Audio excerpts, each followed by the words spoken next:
ನಮಸ್ಕಾರ ಸ್ನೇಹಿತರೆ, ನಾನು ನಿಮ್ಮ ಸಹನಾ ವಾಯ್ಸ್ ಕನ್ನಡ ಚಾನಲ್ಗೆ ಸ್ವಾಗತ. ಇವತ್ತಿನ ವಿಷಯ ನಾನು ಹೇಳೋದು ಸಾಮಾನ್ಯದ ವಿಷಯ ಅಲ್ಲ. ಸಿಂಹರಾಶಿಯ ಜೀವನ ರಹಸ್ಯ, ಸಿಂಹರಾಶಿಯವರ ಪೂರ್ಣ ಜೀವನ ಕತೆ ಮತ್ತು ಸಿಂಹರಾಶಿ ಯಾಕೆ ವಿಭಿನ್ನ ಅನ್ನೋದ್ರ ಬಗ್ಗೆ. ಸಿಂಹರಾಶಿ ಹುಟ್ಟಿನಿಂದ ಸಾಯುವವರೆಗೂ ಸಂಪೂರ್ಣ ಜೀವನದ ಕತೆ. ಸಿಂಹರಾಶಿ ಅಂದರೆ ಅದು ಸಾಮಾನ್ಯ ಜೀವನ ಅಲ್ಲ.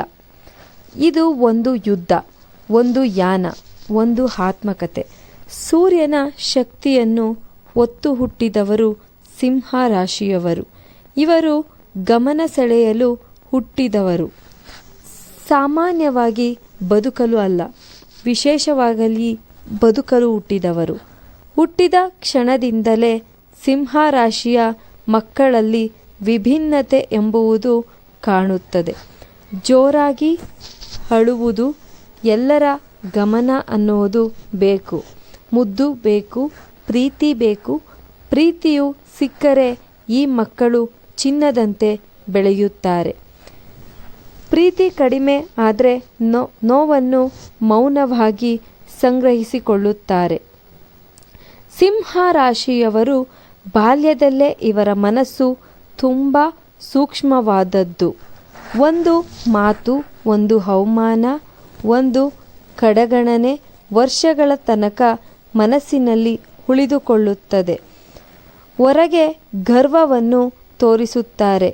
ಸಿಂಹರಾಶಿಯವರು ಒಳಗೆ ಭಾವನೆಗಳಿಂದ ತುಂಬಿರುತ್ತಾರೆ. ಬಾಲ್ಯದಿಂದಲೇ ಸಿಂಹರಾಶಿಯವರಿಗೆ ಲೀಡರ್ ಆಗಬೇಕು ಅನ್ನುವ ಆಸೆ ಇರುತ್ತದೆ. ಆಟದಲ್ಲಿ ಗೆಲ್ಲಬೇಕು, ಶಾಲೆಯಲ್ಲಿ ಗಮನ ಬೇಕು, ಟೀಚರ್ಗಳ ಮೆಚ್ಚುಗೆ ಬೇಕು. ಸೋಲು ಇವರಿಗೆ ಸುಲಭವಾಗಿರುವುದು ಅಲ್ಲ. ಕಿಶೋರಾವಸ್ಥೆಗೆ ಬಂದಾಗ ಸಿಂಹರಾಶಿಯ ಜೀವನ ಇನ್ನೂ ಗಂಭೀರವಾಗುತ್ತದೆ. ಸಿಂಹರಾಶಿಯವರ ಮೊದಲ ಪ್ರೀತಿ, ಮೊದಲ ನಿರೀಕ್ಷೆ ಮತ್ತು ಮೊದಲ ಕನಸು. ಇವರ ಪ್ರೀತಿ ಸಾಮಾನ್ಯವಾದದ್ದಲ್ಲ. ತಮ್ಮ ಸಂಪೂರ್ಣ ಹೃದಯವನ್ನೇ ಕೊಡುತ್ತಾರೆ.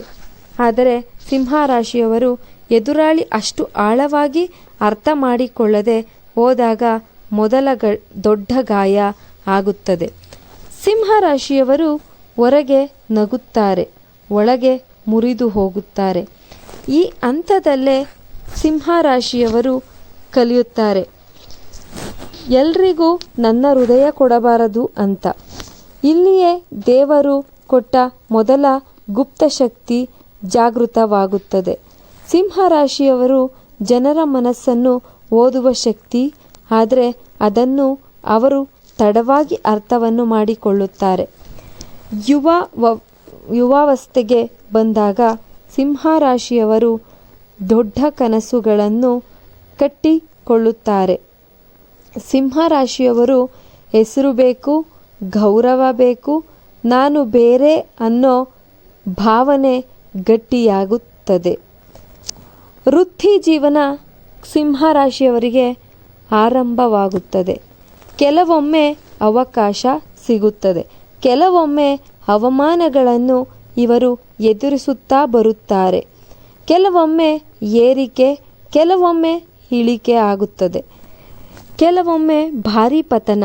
ಹಣ ಬರುತ್ತದೆ ಸಿಂಹರಾಶಿಯವರಿಗೆ, ಆದರೆ ಉಳಿಯುವುದಿಲ್ಲ.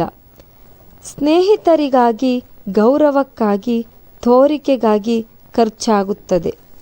ಸಿಂಹರಾಶಿಯವರು ಹಣಕ್ಕಿಂತ ಗೌರವಕ್ಕೆ ಜಾಸ್ತಿ ಬೆಲೆ ಕೊಡುತ್ತಾರೆ.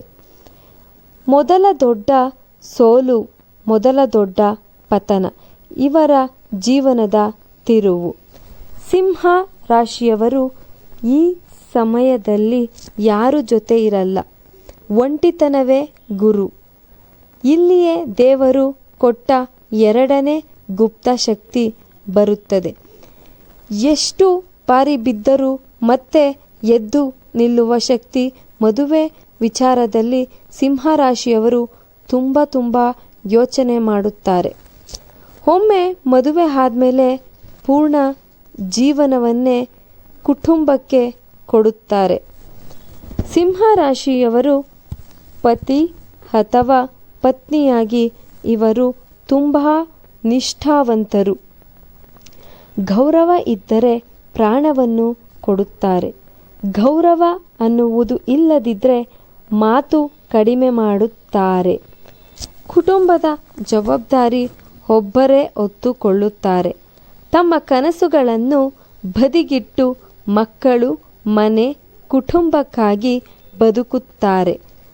ಸಿಂಹ ರಾಶಿಯವರು ಹೊರಗೆ ಶಾಂತ, ಒಳಗೆ ಯುದ್ಧ. ನಾನು ಸಾಕಾಗಿದ್ದೇನೇನಾ, ನನ್ನ ಜೀವನ ಏನು? ಈ ಪ್ರಶ್ನೆಗಳು ಮೌನವಾಗಿ ಸಿಂಹರಾಶಿಯವರನ್ನು ಕಾಡುತ್ತದೆ. ಇಲ್ಲಿಯೇ ದೇವರು ಕೊಟ್ಟ ಮೂರನೇ ಗುಪ್ತ ಶಕ್ತಿ ಬರುತ್ತದೆ, ಸಹನೆ. ಮಧ್ಯ ವಯಸ್ಸಿಗೆ ಬಂದಾಗ ಸಿಂಹರಾಶಿಯವರು ಬದಲಾಗುತ್ತಾರೆ. ಮಾತು ಕಡಿಮೆ, ಅರ್ಥಗಳು ಜಾಸ್ತಿ. ಅನವಶ್ಯಕ ಜನರಿಂದ ಸಿಂಹರಾಶಿಯವರು ದೂರ ಸರಿಯುತ್ತಾರೆ. ಹಣದ ಬೆಲೆ ಗೊತ್ತಾಗುತ್ತದೆ. ಗೌರವದ ಅರ್ಥ ತಿಳಿಯುತ್ತದೆ. ಶಬ್ದಕ್ಕಿಂತ ಮೌನ ದೊಡ್ಡದು ಅನ್ನೋದು ಅರ್ಥವಾಗುತ್ತದೆ. ಆರೋಗ್ಯ ಎಚ್ಚರಿಕೆ ಕೊಡುತ್ತದೆ. ಹೃದಯ, ಒತ್ತಡ, ದೇಹ ಇವೆಲ್ಲ ತಮ್ಮನ್ನು ಕಾಪಾಡಿಕೊಳ್ಳುವಂತ ಹೇಳುತ್ತವೆ.